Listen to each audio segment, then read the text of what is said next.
ঘটনাটি আমি সংগ্রহ করেছি আমার পরিচিত একজন বড় ভাইয়ের কাছ থেকে। পেশায় তিনি একজন ডাক্তার। তার নাম ডাক্তার উৎপল বিশ্বাস।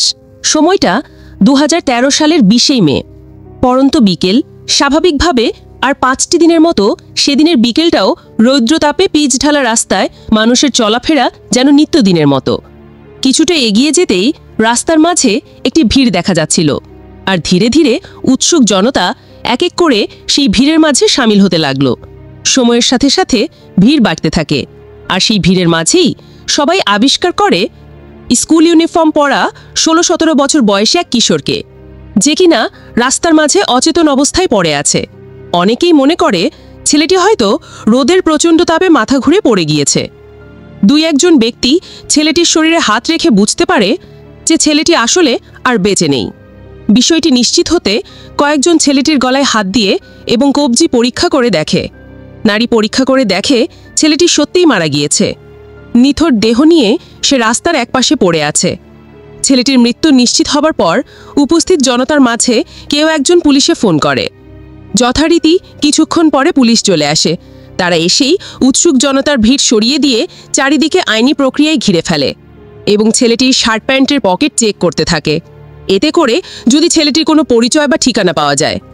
কিন্তু অনেক খোঁজাখুঁজির পরেও ছেলেটির ব্যাগ থেকে উত্তরবঙ্গের কোনো একটা জেলার একটি ঠিকানা ছাড়া আর কিছুই পাওয়া যায় না। এরপর পুলিশ লাশটিকে ময়নাতদন্তের জন্য অর্থাৎ পোস্টমর্টেমের জন্য বাংলাদেশের স্বনামধন্য একটি মেডিকেল কলেজে পাঠিয়ে দেয়। কিছুক্ষণের মধ্যেই যথারীতি লাশটি মেডিকেলে পৌঁছে যায়। সেখানে থাকা একজন চিকিৎসক লাশটিকে শেষবারের মতো পরীক্ষা করে এবং একটি স্ট্রেচারে করে মর্গে পাঠিয়ে দেন। অল্প কিছু সময়ের মাঝেই ডোম চলে আসে। ডোম ছিল মধ্যবয়স্ক একজন পুরুষ, মাথায় কাঁচা পাকা চুল আর মুখে চাপদাড়ি। সেই মুহূর্তে সে নেশায় একদম বুঁদ হয়েছিল। ডোমরা সাধারণত এমনই হয়ে থাকে। লাশ কাটার আগে তাদের প্রচুর পরিমাণে নেশা করতে হয়। ডোম পোস্টমর্টেমের জন্য রেডি হয়, কিন্তু কর্তব্যরত চিকিৎসক তখনও অনুপস্থিত। মেডিকেলের একজন স্টাফ এসে তাকে খবর দিয়ে যায় ডাক্তারের আসতে খুব দেরি হবে। ডোম অনেক এক্সপিরিয়েন্সড হবার ফলে সে ডাক্তারকে ছাড়াই লাশ কাটা শুরু করবে বলে ভাবে, আর সাথে এও ভাবে যে লাশের অর্গানগুলো কেটে আলাদা করে রাখলে ডাক্তার সাহেব পরে এসে স্বল্প সময়ে সেগুলো দেখে নিয়ে কাজ শেষ করতে পারবে। এই ভেবে সে লাশ কাটতে শুরু করে দিল।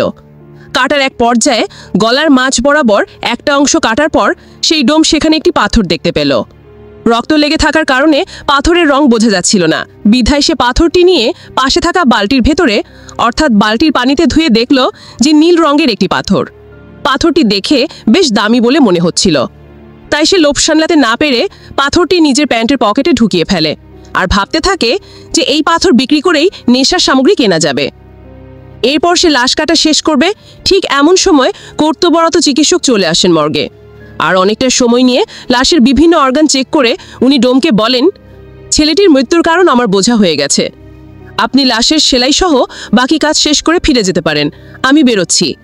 এই বলে ডাক্তার মর্গের রুম থেকে বেরিয়ে চলে যান। আর ডোম লাশটি সেলাই করছিল, এমন সময় সে এক পুরুষ কণ্ঠের করুণ সুরে কান্নার আওয়াজ শুনতে পায়।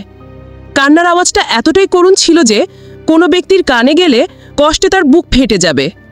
ডোম তার সেলাই থামিয়ে মনে মনে ভাবছিল, এত বছর ধরে এখানে কাজ করছি, আজ পর্যন্ত কিছুই শুনলাম না, আবার কিছু দেখলাম না, তাহলে হঠাৎ এমন কান্নার আওয়াজ কোথা থেকে আসছে? যাক, মনে হয় আজকে একটু বেশি নেশা করে ফেলেছি, তাই এসব ভুলভাল শুনছি। মনে মনে নিজের সাথে এসব কথা বলে ডোম তার লাশ সেলাইয়ের কাজে মনোযোগ দেয়। লাশ সেলাই প্রায় শেষ। ঠিক এমন সময় সে শুনতে পায় কোনো পুরুষ কণ্ঠ খুব সুন্দরভাবে তাকে বলছে, যেটা নিয়েছো সেটা দয়া করে ফেরত দিয়ে দিও, না হলে বড় ক্ষতি হবে। এই কথা শুনে সেলাই বন্ধ করে দেয় আর প্রচণ্ড ভয়ে ঘামতে থাকে। সে একটু সাহস নিয়ে জিজ্ঞাসা করে, কে? কথা বলছে কে? ডোমের কথা শেষ হবার আগে সেই পুরুষ কণ্ঠ আবার বলে ওঠে, যা নিয়েছ ফেরত দিয়ে দিও, নইলে বড় ক্ষতি হবে। এবার ডোম আরও ভয় পেয়ে যায়, কিন্তু সে নিজেকে সান্ত্বনা দিয়ে ভয় কাটাতে শব্দ করতেই থাকে। আজকে একটু বেশি নেশা করে ফেলেছি, তাই এইসব আওয়াজ শুনছি। সে একটু ভয়ে ভয়ে লাশ সেলাই করতে করতে ভাবে, এই পাথরটা বিক্রি করে নেশার জিনিস কিনবো, এটা আমি ঠিক নিয়ে যাব। এরপর সে আবার লাশ সেলাই মন দেয়। সেলাই শুরু করতেই তার মনে হতে থাকে মর্গের ভেতর সে ছাড়াও অন্য কারো উপস্থিতি আছে। তার কানের কাছে সেই কান্নার আওয়াজ যেন আরও স্পষ্টভাবে আসতে থাকে। আর একটু পর পর আওয়াজটা তার বাম কান থেকে ডান কানের দিকে, আবার ডান কান থেকে বাম কানের দিকে ঘুরতে থাকে। পরক্ষণে কান্নার আওয়াজ থেমে যায় আর রুমটি একদম পেন ড্রাইভ সাইলেন্ট হয়ে যায়। হঠাৎ সেই নীরবতা ভেঙে আবারও ডোম শুনতে পায় কেউ রুমের 4টা কোণা থেকে একসাথে বলছে, ফিরিয়ে দাও, দয়া করে ফিরিয়ে দাও, ওটা নিয়ে যেও না, এখান থেকে ফিরিয়ে দাও। এসব শুনে অস্থির হয়ে নিজেকে বলতে থাকে, সব ভুল, আমি ভুল শুনছি আমি। এইভাবে নিজের সাথে কথা বলতে বলতে ডোম লাশ সেলাই শেষ করে ফেলে, আর সে ভয়ে ভয়ে খুব দ্রুত লাশটিকে ঢেকে দেয় আর হিমাগারে রেখে তড়িৎ বেগে মর্গত্যাগ করে।